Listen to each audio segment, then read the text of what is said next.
necessarily involving lawyers and straight up court processes. There were ways that we used to handle these matters years and years and years ago. And we have sought the assistance and advice of our elders through the traditional court, through clan mothers, and now we're at the point where we're going out and we're seeking other input from our various communities. Area 1 is one of the areas that we've targeted to complete prior to the end of January of 2018. And what we're interested in is exploring the concept of peacemaking. And as we talked about this in the court, Judge Joanne Jones had indicated she was really interested in that. She's stepped up to the plate and is working with as the lead to help flesh out what this could look like for our communities. How can it be used?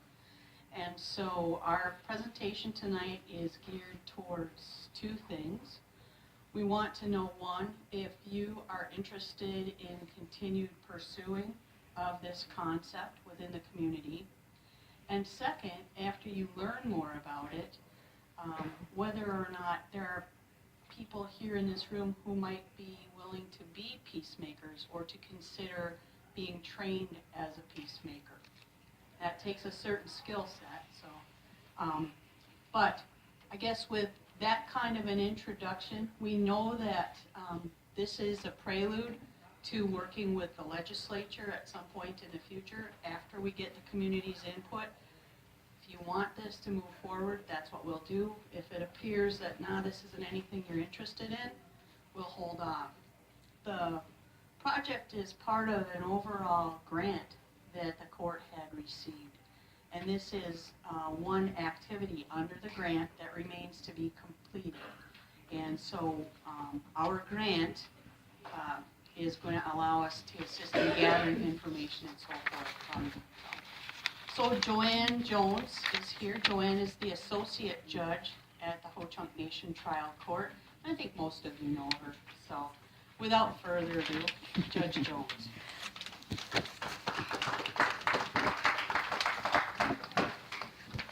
Oh, stop that.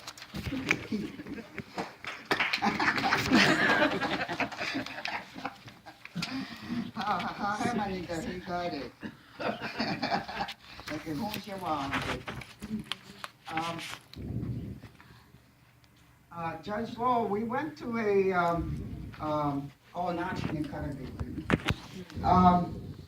Judge Lowe and I went to a training in Seneca at New York,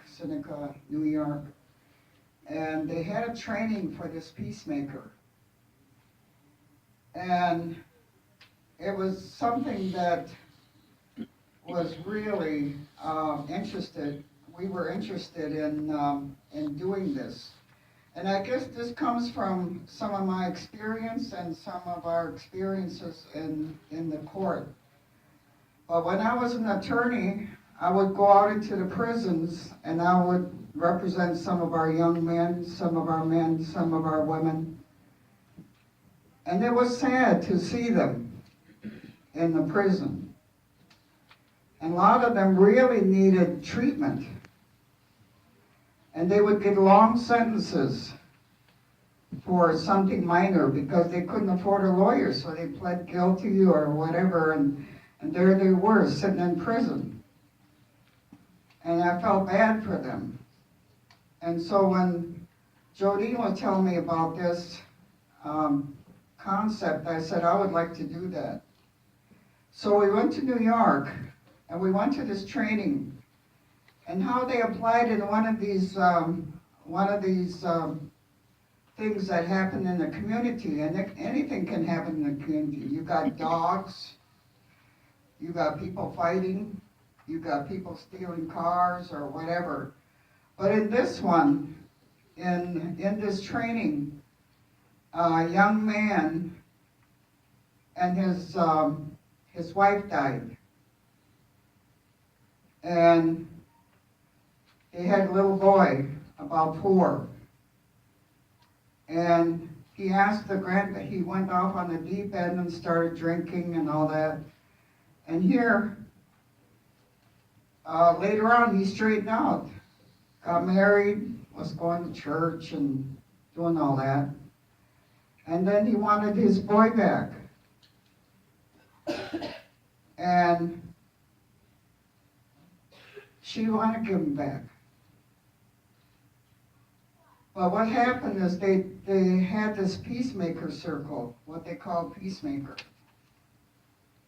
And what the Peacemaker did is got the people together that were involved in that dispute, like Choice, Degas, minister, his new wife, a social worker, whoever was involved in that circle, they brought together. And they talked about it, about what should happen. At first, those showings were pretty tough. They said they didn't want him to have the boy. They didn't like that woman. They didn't like his new wife. And he'd been drinking. And all the things that they could say, they were really tough. And here, they went around the circle, and you'll see it. But what happens is they put a little basket in that circle, the Peacemaker, like this. And the only time you can talk is when you got that basket. And that Peacemaker keeps everything in balance and gives them the turn to talk with that little basket. And here, they started, in the beginning, there was a lot of high energy, and they were all kind of mad. But pretty soon, when each one of them started talking, they started to come to a resolution about what should happen with that little boy and with his father. And I saw in that circle, he had two brothers in that circle. And one of those brothers was real quiet. He stood up. They gave him the basket. And he said, you know, my brother changed. He was drinking and he was doing all those things, but he changed. He's not drinking anymore. He wants to take care of his child. He wants to take responsibility for his actions.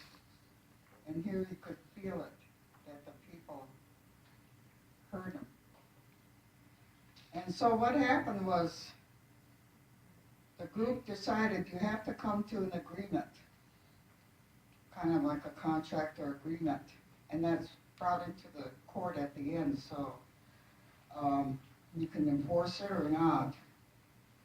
And enforce, it has to be enforced. If you didn't adhere to the agreement, then it gets sent into court, whatever it is. But so after that, they gave him conditions. Well, you can have him in the beginning for a while, and then more, and then more. And he got his boy back. And so that's what the community decided, that group. And so what the vision for this whole chunk nation regarding the Peacemakers is, it's a way to provide traditional ways to address problems in your heart. They don't have to go in your community. It doesn't have to go in the adversarial, in the courts downtown or somewhere else. Somehow, if they agree, it can be in the circle, like a Peacemaker circle, and that group would decide what's going to happen to that person. And so they're basing it on traditional values, what the Ho Chunks, what they think is fair.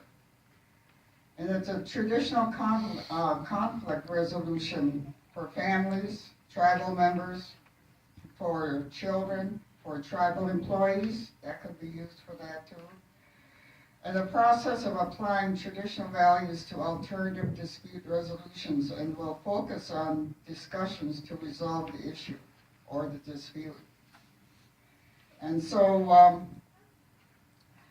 further, the participants bring about, see, like in a court system, it's adversarial. Somebody wins, somebody loses. They're sent off. That's where I've seen those young men. But in this spiritual, this traditional way, it's a spiritual basis.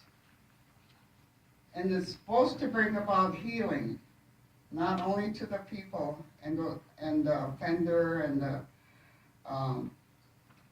the victim. They come together and they resolve that problem. And so this is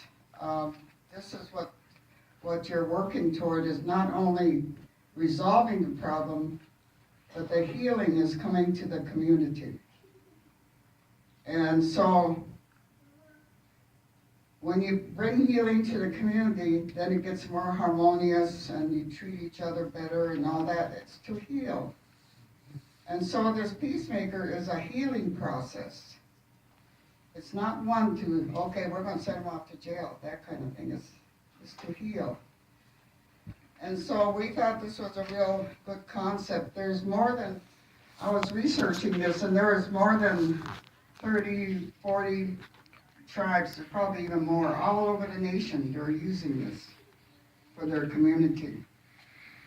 And so far the traditional court has endorsed it. The clan mothers have endorsed it. And I took it to Dell's the other night. We took it to Dell's, and they unanimously agreed to it. And so that's why we had to come out, as Jodine said, to get your input and to see how you like the concept and would you like us to continue pursuing it.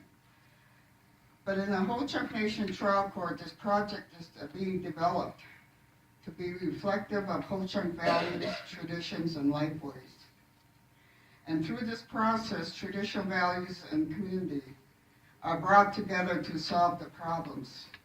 A peacemaker or several peacemakers work with those who are in disagreement, they're quarreling or fighting, in an effort to create harmony or make peace and reach a solution that the parties have developed.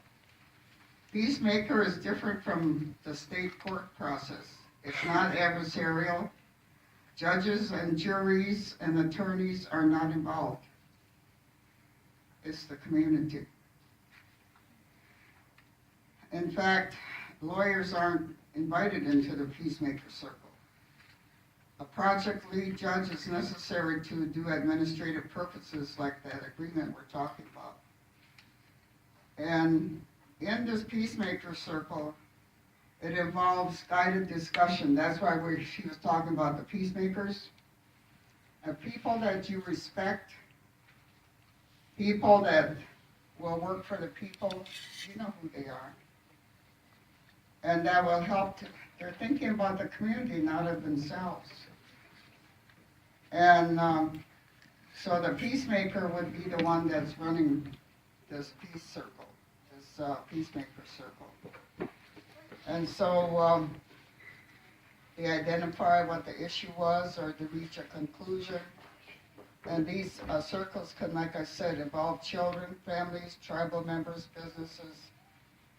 And the peacemaker process, tribal members are empowered to work for resolutions of their own problems and for their own communities. And so, we call this, I got a hold of the language people. And I asked them, I said, what could we call this Peacemaker Circle?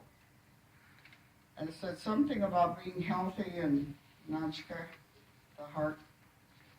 And so they came up with this, Nanchka Rashkuni Wahi. Nanchka Rashkuni wahi. And that was interpreted to mean making a healthy heart. And I thought that was pretty good, unless you guys can think of a better one. That's what they came up with. And when we were talking about this, we wanted to bring in words that our people should know. We talk about values, traditions, to live by the Ho Chunk way. A lot of us call ourselves Ho Chunk. And then we do something else that's not really Ho Chunk. So we thought there should be words that we should all know.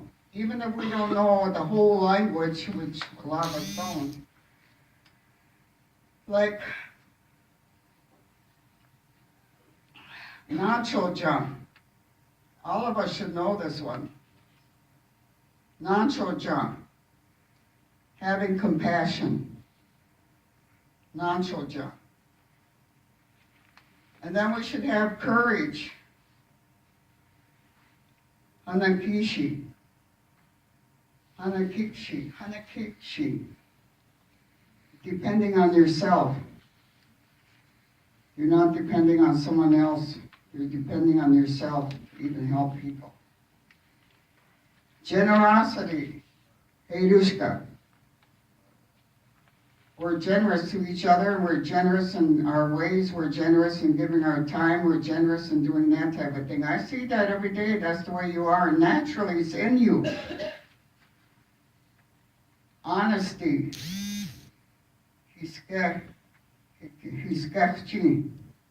So we have to be honest too. Honest with one another. Humble. They always say keep ourselves humble. You can't put yourself over somebody you think you're real high and you're going to be helping them.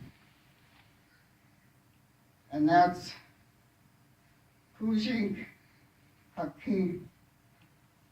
Kujink Haki. Keeping yourself low. Humility, Kujink. Love, Wogikadehi. That's what we all, no matter what our way, we all have that word that we should adhere to. And pity, Nanchocha. And respect. And this is in our ERA. Respect. We should have respect for one another in our workplace, in our homes, in our communities. Worship. That's what they have in that code. That's the way we should treat each other with respect. Worship. Kishak, worship. Those are the two words that they have in that. And then the truth. Wogizuk. That's the way we should treat each other. Wogizuk. Talk that way. And so the Peacemaker, this is some of the words that we are encouraging our tribal members. Even if you don't know the whole language, at least these are our values that's placed on this Peacemakers. That's what it's based on our values. So we just want to see if you'd be interested in us pursuing this Peacemakers circle or court. And we have a little video. We'll just play a little bit of it. Even though it's way up here, I thought they would have a real big one here by now. But, oh, here we go. Listen to this one.